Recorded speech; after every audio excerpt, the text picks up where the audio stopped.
What have been the 2 or 3 biggest challenges as a startup founder here in establishing this business or getting it going?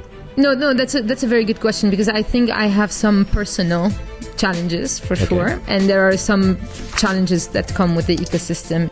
It is a lot about skills, but it's also a lot about motivation, about personality and the willingness to learn and do things differently. Speaking of lack of education resources, there are so many resources available now, which maybe 100 years ago, etc., you would have to pay a lot of money, etc., to buy. How did eSIM Plus come around? eSIM Plus came around when I realized exactly the thing which I started to talk about, is that telecommunications starting to get old and too traditional, too institutional. And then the guys sort of, we are coming from a similar background back years before. And I realized that it's a company which is growing from IT business, very, very IT business, very startup business, very dynamic. And they addressed me because among the product line which they were developing, they also had this eSIM business. And they sort of came to me to use my telecommunication background and expertise to move it further and to develop it already into, a different scale business. I do think there is unconscious bias that seeps in when it comes to promotions. There's enough evidence which says that there is correlation between diversity and economic business success. Gain. Yeah.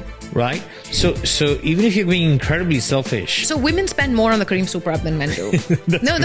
We know these stats, That's right? awesome. Right. So when it comes to our customers, I think it's probably roughly an even split, but more of the spending is happening by women.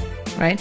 And I don't know if it's because they're controlling household budgets more or whatever the case might be. Yeah. They're spending on the super app. Mm-hmm. One super interesting segment of people who use peer-to-peer money transfer is people pooling money or sending money or sharing money having to do with their kids' class at school.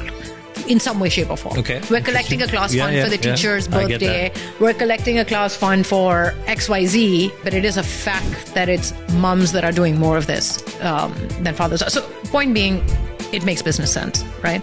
But somehow, I think when it comes to those promotion decisions and those leadership decisions and who to retain and who we can let go and who we can live without and who we can not live without, 2 things are happening. One, I think there is an unconscious bias. Well, actually, maybe 3 things are happening. I do think there is an unconscious bias. Second, I think there are structural or issues that are perceived as being structural issues that creates perhaps doubt about whether a woman in that position will be able to pull it off given her quote unquote other responsibilities or her family obligations or XYZ. And I think these things are real, and they're happening even in organizations that one would think are progressive organizations. Yeah.